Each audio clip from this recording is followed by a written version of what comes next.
Julian Amato, candidato per il Partito Liberale al seggio di Adelaide, seggio del South Australia. Buon pomeriggio Julian, thanks for coming into the studio. No problem at all, thank you for having me. Ecco, e siamo anche su Facebook Live per chi ci segue, ecco, sembra che c'è qualcuno che segue. Allora, Julian, I heard you were at the Radio Gala a few evenings ago and you spoke in Italian very well. Oh, thank you very much. Yes, I was thinking hard and long about my address to the guests at that dinner, and I did think it was fitting to address the guests in Italian. It's always nice sometimes for a younger person to revive the Italian language in Adelaide, I think. Yeah, and I understand you've actually been involved in the Italian community in various levels, even in a couple of associations. Yes, that's right. Yes, I got my start actually when I returned from Sydney. I helped a Young Italians Association begin operations in Adelaide. They're called Alto, which stands for Young Italian Leaders of Tomorrow. And that was great. We really enjoyed setting that up. They had a branch in Victoria. They had a branch in New South Wales. They had a fledgling branch in Perth. And they'd asked us to start the Adelaide branch, and it was quite successful. We held some great functions, got young people together. Yes, Alto, it was interesting. I never quite made it. I was going to, and I started having a chat also with Phil Fiddles, I think was on the board. He was, yes, yeah. But it was a very interesting concept. Now, you mentioned,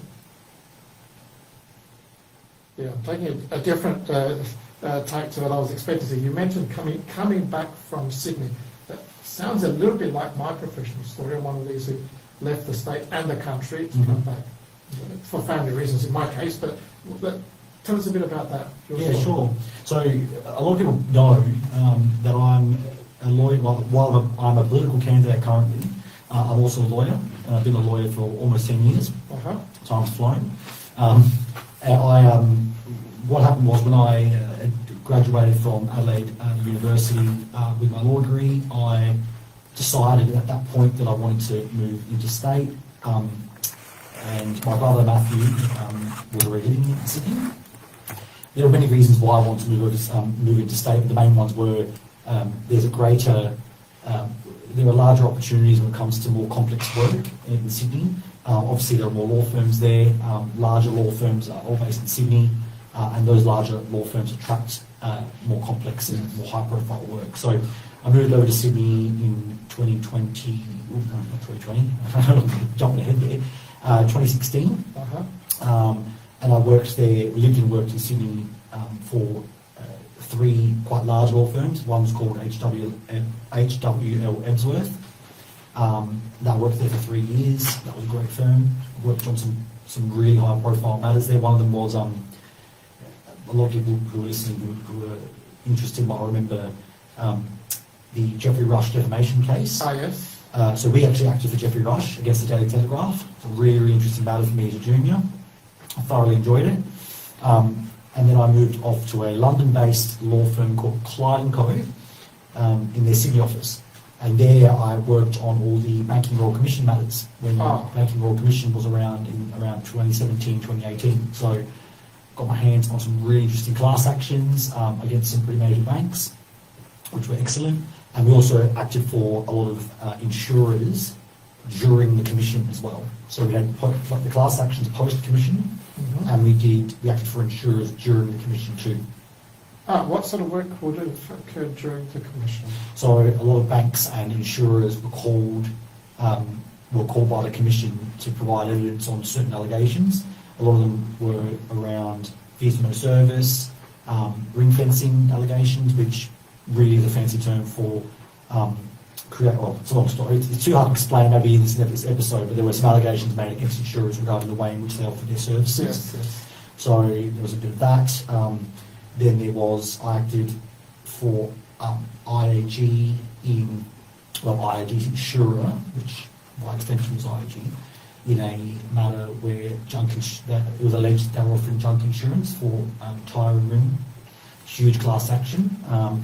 So yeah, I was involved in some pretty high-profile matters. It was really fun to open the Financial Review every morning and read about my own cases in the newspaper as a junior Yes. and a mid-level lawyer.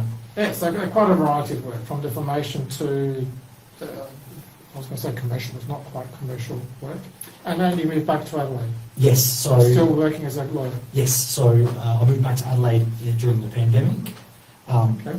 I wanted to move back independently of the pandemic because my brother had already moved back and I was longing to return. I've got a large family here, but also I think I never felt, although I enjoyed my time in Sydney, I never felt that sense of community Yes. that I feel in Adelaide. Obviously, you grow up somewhere, you're very familiar with that area, and I think there were aspects of Adelaide that I didn't appreciate as a young man, which I now appreciate as a less. I won't call myself an old man, but I'm a less young man now. Yeah, that's right. Well, I've had a similar experiences. I returned to Adelaide for family reasons, but I certainly appreciate living here and working here. There are interesting professional opportunities. Okay, so legal, that's often a good training ground for going into politics, because if you're in Parliament, you are creating laws. But is that how you start to think about politics? It's interesting because a lot of lawyers make the natural transition into politics, and we've seen that we use some high-profile examples. John Howard was a lawyer, Julian was a lawyer, Malcolm Turnbull was a lawyer. So you often see lawyers making that transition, but when you ask them why, you often get a different response. Yes, it's true, lawyers are more familiar with the legislative process, but when if you become a member of Parliament, obviously your function in that process is a lot different. I think the connection between law and politics for me is more about advocacy. I became a lawyer because I wanted to give people a voice that weren't able to express their own. And in large part, I've been able to do that. The legal system is quite a difficult one to navigate at times, and I'm quite passionate about access to justice. So as a lawyer, doing stuff like doing work for Justice Net or Welfare Rights Centre and stuff like that, in addition to my paid work, was quite rewarding for me. So did you say you're doing some volunteering work on the side as your paid work? So I do Homeless Legal Clinic with Justice Net, which is an organisation, it's a fantastic organisation in South Australia that offers a range of legal services to people that can't afford it, because access to justice is quite expensive. So that's why I did it. That's why I became a lawyer. I wanted to give people the opportunity to navigate what can be a treacherous system without the headache of having to pay for it. And for me, that translated into politics, because politics is very similar, except the only difference is, rather than using the legal route, you're doing it more at the grassroots level. So, advocating for people, whether in the legal forum or in the community forum, is something I'm quite passionate about, and that's where those two worlds collide quite nicely. Okay, and so we've said you're the candidate for the Liberal Party. What's the process for becoming the candidate? Yeah, so it's a pretty well-known process. Everyone's journey in a political party is often different. Some people can engage with the party for a small period of time, they get pre-selected. My journey was a little bit different. When I returned, I was a keen interest in getting involved. Obviously, returning to my community of birth, my community of upbringing. So I joined the Liberal Party in around 2021. So I've been a party member for about almost 4 years. And I joined the Adelaide branch of the Liberal Party. So the Liberal Party is broken up into branches. And I think it's good that it is, because you often get to engage in events in the party and network in the party at the local level. And then through that, I got to know members of the party quite well in the Adelaide branch, and took on committee executive positions at the branch level. Really enjoyed it. I've held multiple office-bearing positions in the Liberal Party, and then became the president of the Adelaide branch. So that was great, because it allowed me to get to know members of the party at the branch level quite well. Very well, yes. And then I decided I wanted to run for the state seat of Adelaide because it was a community I felt most connected with. And so I put my hand up for pre-selection. Now, usually the Liberal Party, as in other parties, if it's a contested pre-selection, there are other things you need to do. Luckily for me, my pre-selection wasn't contested, so I was able to nominate as a candidate with the unanimous blessing of the members of the party. Well, I guess that's a reflection of your standing in that community. Well, yeah, I did quite a bit of work Yeah. in making, becoming the natural choice, Mhm. I think. And I think party members recognised that I was the natural choice to run for pre-selection. So. Yeah, cool. So now remind us, what is the seat of Adelaide encompass? Which areas? Yeah, so a lot of people get confused between the federal seat and the state seat. The state seat of Adelaide encompasses suburbs like Walkerville. It's quite a diverse electorate actually. So you've got Walkerville and Gilberton in the northeast. You've got Prospect to the direct north, and also Fitzroy, Medindi Gardens. You've got Thorngate, Ovingham to the west. You've got the CBD, obviously, which is its namesake. Yes. I'm sure I'm missing a few little suburbs. Yeah. Nailsworth, Collinswood are the smaller suburbs in there. So there's quite a few little suburbs and also quite major suburbs as well. And that's currently held by the Labor, obviously the Liberal Party. Okay, the Labor Party hold it. It hasn't always been a Labor seat. No, so the seat of Adelaide is what's actually referred to as a bellwether seat. So Yes. yeah, which I'm sure you know. So Adelaide changes hands quite regularly, and it's quite a unique and interesting seat because the issues, when we see statistically when the party, when populations approach elections in South Australia, often parties like to keep polling. And you can usually see swings to or from certain political parties based on certain issues. Seat of Adelaide is a bit of an outlier because it's quite an issues-based seat and a lot's going on and it affects lots of different people. So the often swing trends and voting trends differ quite substantially in Adelaide to other seats. And the other thing is that Adelaide has quite a transient population. Yes. You've got lots of people moving in and out of the CBD, and you've got a lot of renters in North Adelaide. So the people that vote certain MPs in don't necessarily keep them in.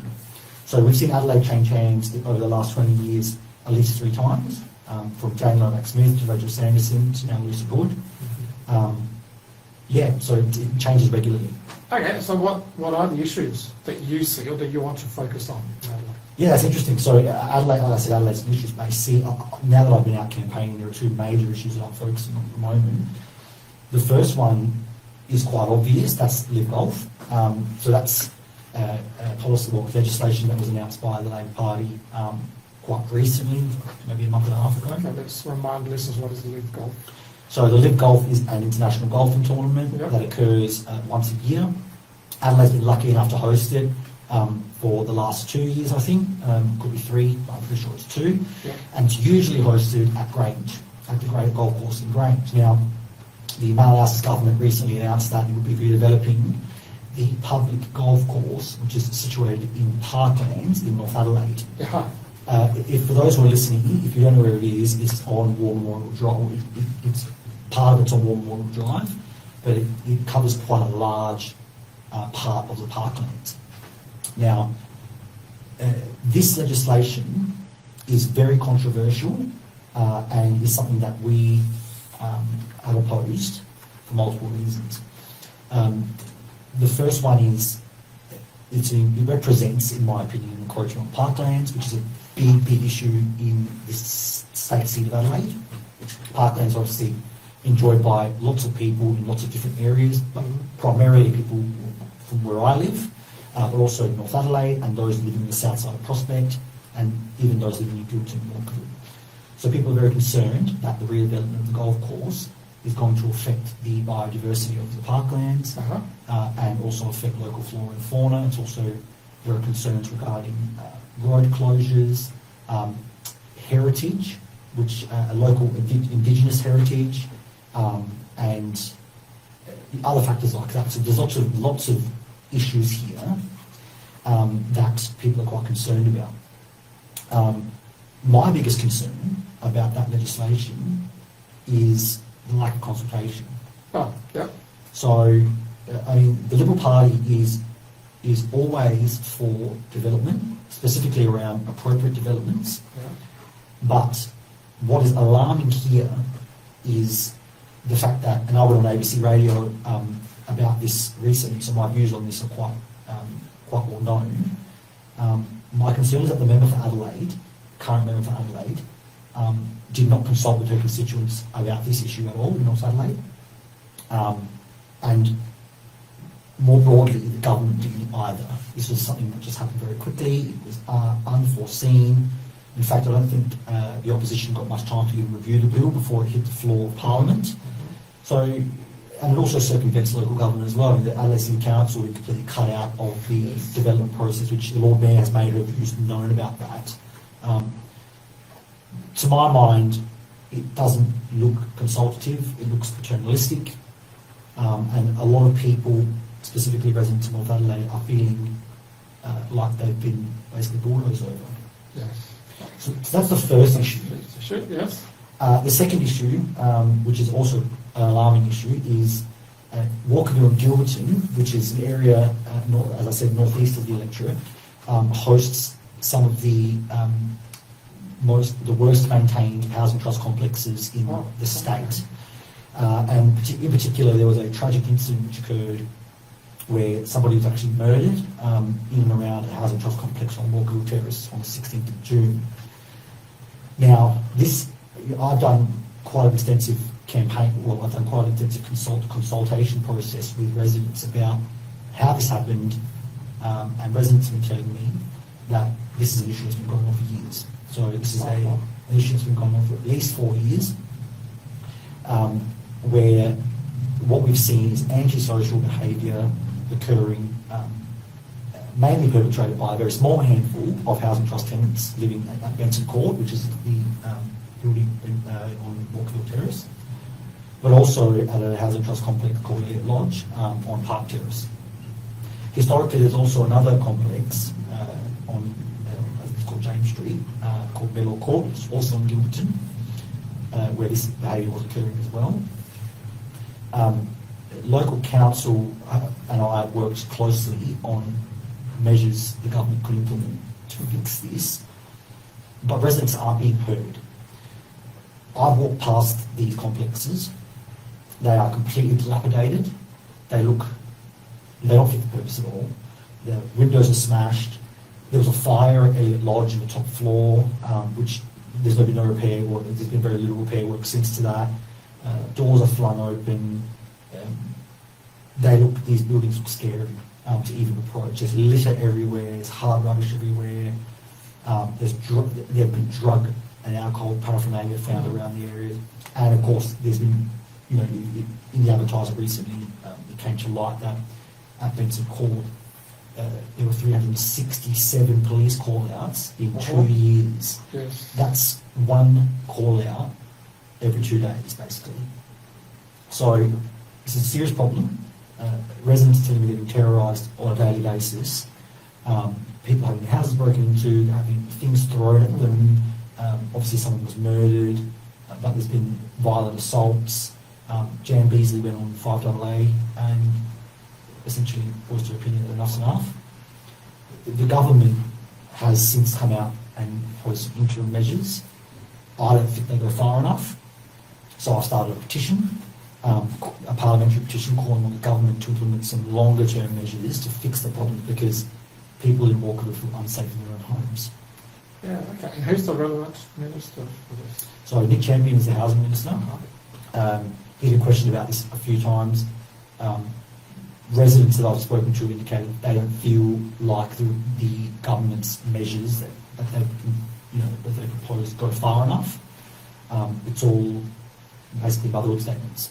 And, this is an issue I feel is close to my heart. I've got elderly grandparents, and it would break my heart and keep me up at night if I knew that there were this kind of behaviour going on around their houses, and a lot of elderly people in Walkerville. So I want something done about it. I want some longer term measures taken, and I think this petition is a really useful vehicle to allow residents' voice to be heard. Yeah, okay, so they're the two major issues, and it sounds like that's what you're hearing Yeah. from the electorate. Interesting. And clearly, you are campaigning. Effectively, the election is in March. I presume we know the date. Is it normally the second or third Saturday? I think it's the third Saturday of March next year. It must be, because it's always close to my birthday. Yes. Yep. Yeah. And yeah, it's a long run up, but obviously you need to bring the work, the effort. Yeah. You are doing it. You don't need to, but it's a choice. Yeah. And it obviously looks like it's good work being done. Yeah. Yes, and I think, you say it's a long run up, and I agree. Many of us were pre-selected quite early, and the reason for that, I can use my case as an example, the party pre-selected me early on the basis that I was already quite involved in the community, and my view was, and still remains, that I wanted to introduce myself to the community as a Liberal candidate, because I think it's only through grassroots campaigning and earnest consultation with residents that you are able to form a bond of trust with them and allow them to know what it is that you actually stand for. If you're not out there and you're not on the doors and you're not listening and you're not attaching yourself to issues that matter, then I think the South Australian voting public are actually quite sophisticated and can, they'll vote for people they can trust and people that have their back. Yep, okay. Well, sounds very, very soundly based. I've actually gone a few minutes over time, but that's cool, because that's an interesting, useful conversation. So we'll probably switch off the Facebook Live in a second. Thank you again, Julian, for having come into Radio Italia on Adelaide. Doesn't matter if I'm over time. A final message you want to might want to make now? Oh, I just want to say, look, this is my first time coming on Radio Italia, so I just want to say it's a pleasure to be here. I look forward to coming on more often. Yeah. And if you do see me out and about in Gilberton or North Adelaide or Walkerville, please say hi. I'd love to have a chat with you. Yes, and we see Julian around quite a bit at the Italian Events, Italian Association. Io allora vi do l'avvi vederci. Sentiamo settimana prossima. Thank you, Julian, and have a good weekend. What have you got lined up for the weekend? I'll be door knocking tomorrow and getting my petition around. So that'll be nice and interesting to hear more people's views and stuff. Door knocking.